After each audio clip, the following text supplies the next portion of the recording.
एक बार एक इंसान अपनी जिंदगी से बहुत परेशान था। वह हर समय अपने आप को कोसता रहता था कि क्या जिंदगी मिली है मुझे, क्या जीवन है। हर परेशानी मेरे साथ है, हर दुख मुझे ही आकर घेरता है, हर झंझट मेरे ही सर पड़ती है। एक दिन इसी तरह अपने आप को बैठा हुआ कोस रहा था कि क्या नसीब है मेरा, क्या किस्मत है मेरी, क्या जिंदगी है मेरी। तभी अचानक एक बाज अपने शिकार को पंजे में दबाए हुए एक पेड़ पर आकर बैठ जाता है और वहीं पर अपने शिकार को खाने लग जाता है। यह परेशान आदमी जब उस बाज को देखता है तो कहने लगता है कि क्या जिंदगी है इसकी, क्या जीवन जी रहा है मजे का, न खाने की चिंता, न पीने का, न पहनने की और न ही परिवार की। शिकार करता है और मस्त खुली हवाओं में कभी इधर घूमता है, कभी उधर घूमता है। सारे दिन आसमान में उड़ता रहता है। असल जिंदगी तो यही है, जीवन तो यह जी रहा है। और फिर वो आसमान की तरफ देखकर जोर जोर से चिल्लाता है कि काश मैं भी एक बाज होता तो मुझे कोई दुख ना होता, मुझे भी कोई परेशानी ना होती, काश मैं एक बाज होता। जब वह 2 से 3 बार जोर जोर से चिल्लाता है कि काश मैं भी एक बाज होता तो मुझे कोई दुख ना होता, मुझे कोई परेशानी ना होती, तो अचानक आसमान में बिजली कड़कने लग जाती है और आसमान से आवाज आती है, हे इंसान, क्या हमने यह सच सुना कि तू हमारी दी हुई जिंदगी से परेशान है और तू एक बाज बनना चाहता है।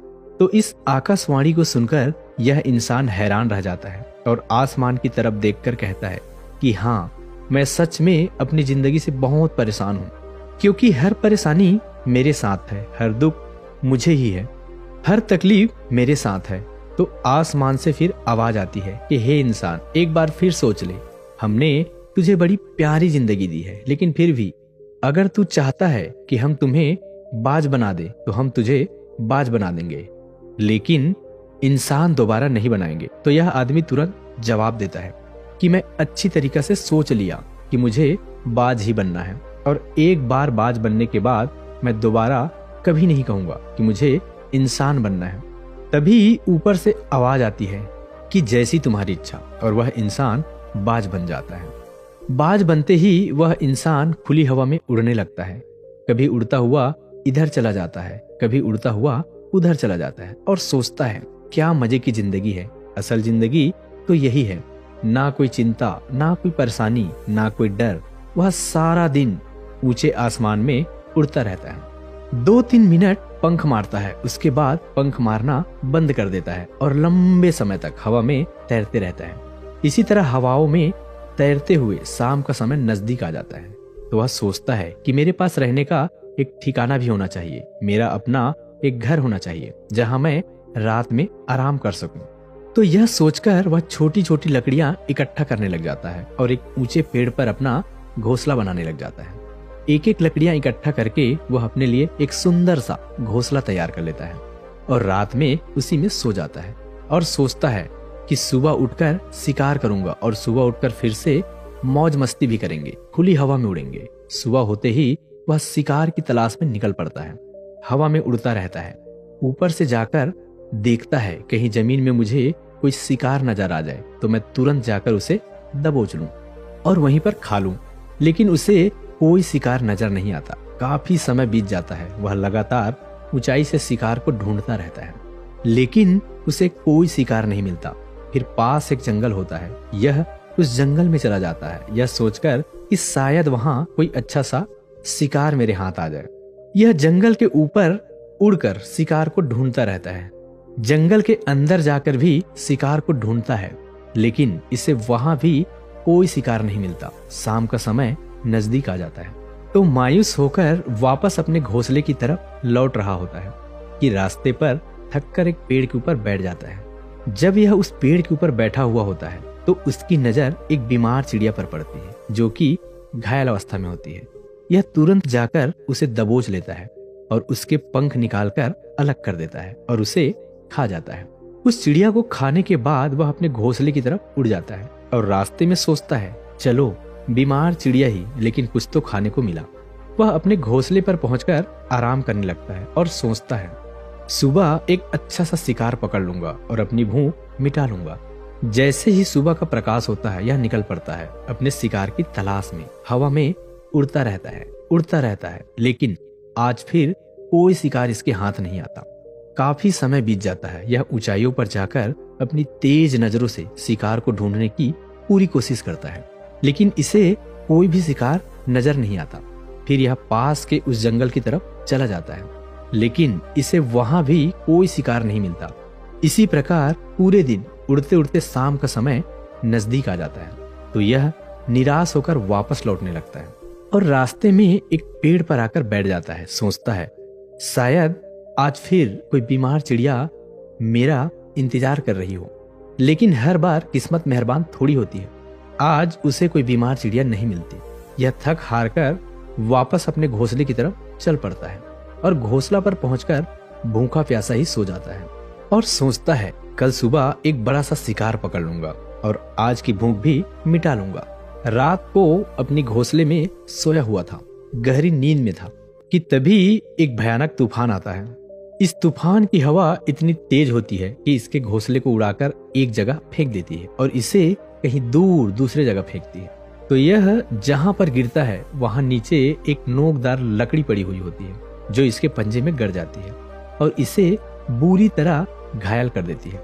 तूफान के रुकने के बाद बारिश शुरू हो जाती है। तेज बारिश होती है, पर यह किसी तरीके से पेड़ों के नीचे छुप कर बैठा रहता है। बड़ी मुश्किल से इसकी रात कटती है। जब सुबह होती है तो बारिश रुक जाती है। बारिश के रुकते ही चारों तरफ खुशियां छा जाती है, चारों तरफ हरियाली छा जाती है।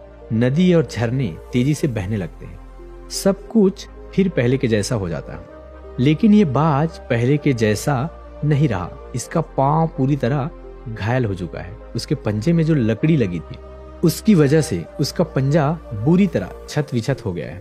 और मैं आपको बता दूं कि बाज का जो पंजा होता है वह उसके शिकार को पकड़ने के लिए सबसे जरूरी होता है, क्योंकि बाज अपने पंजों से ही अपने शिकार को पकड़ता है, दबोचता है और फिर अपनी चोंच के माध्यम से नोच नोच कर खाता है।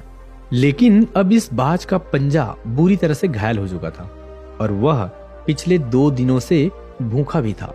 वह शिकार की खोज में थोड़ा सा उड़ता है कि फिर शायद इसे कोई बीमार चिड़िया मिल जाए, लेकिन कहां बार बार कोई बीमार चिड़िया मिलने वाली थी। वह कुछ देर तक उड़ता है, लेकिन फिर भूख और दर्द के मारे थककर एक पेड़ पर आकर बैठ जाता है। वह पेड़ पर आकर बैठ तो जाता है, लेकिन उसे पता नहीं था कि यहाँ एक और मुसीबत उसकी इंतजार कर रही है।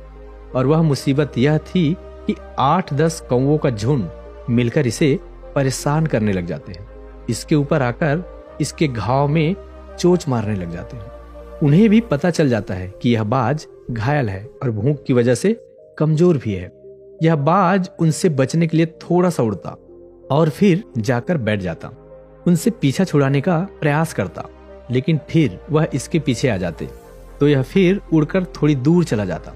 लेकिन वह इसका पीछा नहीं छोड़ते और बार बार इसके पास आकर इसे परेशान करते हैं। कौवा अक्सर बाज के साथ ऐसा करते हैं, लेकिन फिर बाज भी उनके साथ एक खेल खेलता है। जब कौवों का झुंड बाज को परेशान करता है और उनका पीछा नहीं छोड़ता, तो बाज हवा में सीधी उड़ान भरने लग जाता है। वह तेजी से ऊपर की ओर उड़ने लग जाता है। कौवे भी उनके पीछे उड़ते हैं, लेकिन कुछ देर तक उड़ने के बाद कौवे ऐसी ऊंचाई पर पहुंच जाते हैं जहां पर उसे ठीक से ऑक्सीजन मिलना बंद हो जाती है। उनका दम घुटने लग जाता है, उनकी सांस रुकने लग जाती है, तो फिर वो वहां से ऊपर नहीं जा पाए। पर क्योंकि बाज तो बादलों से भी ऊपर उड़ सकता है, इसलिए वह तो ऊपर चला जाता है, लेकिन कौवे वहां से ऊपर नहीं जा पाए और वह नीचे आने लगते हैं। तो इस तरीके से बाज उनसे अपना पीछा छुड़ा लेता है। लेकिन ऐसा करने के लिए, इतनी ऊंची उड़ान भरने के लिए इस बाज के पास इतनी ताकत नहीं थी, क्योंकि यह भूखा भी था और घायल भी था। तो यह उड़ता और थोड़ी सी दूर जाकर बैठ जाता और कौवे फिर आकर इसे परेशान करने लगते। इसी तरह भूख और घायल हालत में एक दिन गुजर जाता है, दूसरा दिन गुजर जाता है, तीसरा दिन गुजर जाता है, लेकिन इस बाज की हालत में कोई सुधार नहीं हो रहा था और वह बद से बदतर होते जा रहा था। चौथे दिन जब यह बिल्कुल खत्म होने को आ जाता है, इसके अंदर बिल्कुल ताकत नहीं बचती और इसका शरीर इसका साथ छोड़ने लगता है। तो यह किसी तरीके से उड़कर पास ही इंसानों की एक अस्पताल होती है उसकी छत पर आकर बैठ जाता है और वहां से आने जाने वाले मरीज को देखता है और अपने आप से कहता है कि काश मैं एक इंसान होता तो ऐसे छोटे मोटे जख्मों का अस्पताल से इलाज करवा लेता या किसी को बता देता कि मैं भूखा हूँ, परेशान हूँ, मेरे साथ यह परेशानी है। लेकिन आज मैं एक ऐसा बेजुबान परिंदा हूँ जो किसी से कुछ नहीं कह सकता, किसी को अपना दुख नहीं बता सकता, किसी से कोई मदद नहीं मांग सकता। यही बात सोचकर वह उसी छत पर अपना दम तोड़ देता है। वह अपनी जान की कुर्बानी तो दे जाता है लेकिन साथ ही साथ हमें यह सीख भी दे जाता है कि आपको जैसा बनाया गया है, आप जैसे भी हो उसी में खुश रहो और उसी में बेहतर करने की कोशिश करते रहो, ना कि इस बात से परेशान रहो कि काश मैं ऐसा होता, काश मैं वैसा होता, काश मैं यह बन जाऊं। आपको जैसा भी बनाया गया है आप उसी में अपना सर्वश्रेष्ठ करने का प्रयास करते रहो। दोस्तों, यह कहानी तो काल्पनिक है लेकिन हमें जीवन का एक महत्वपूर्ण नियम सिखा कर जाती है कि हम जैसे भी हैं अच्छे हैं, बस हमें उसी में अपना सर्वश्रेष्ठ करने का प्रयास करते रहना चाहिए। दोस्तों, कैसी लगी यह कहानी आपको कमेंट सेक्शन में जरूर बताना और अगर अच्छी लगी हो तो इस चैनल को सब्सक्राइब करके नोटिफिकेशन बेल को जरूर ऑन कर देना ताकि कोई भी ऐसी ज्ञानवर्धक कहानी जब हमारे चैनल पर पोस्ट हो तो आपको तुरंत नोटिफिकेशन पहुंच जाए। तो मिलते हैं किसी अगली कहानी में, तब तक के लिए अपना ख्याल रखिएगा। जय हिंद, जय भारत।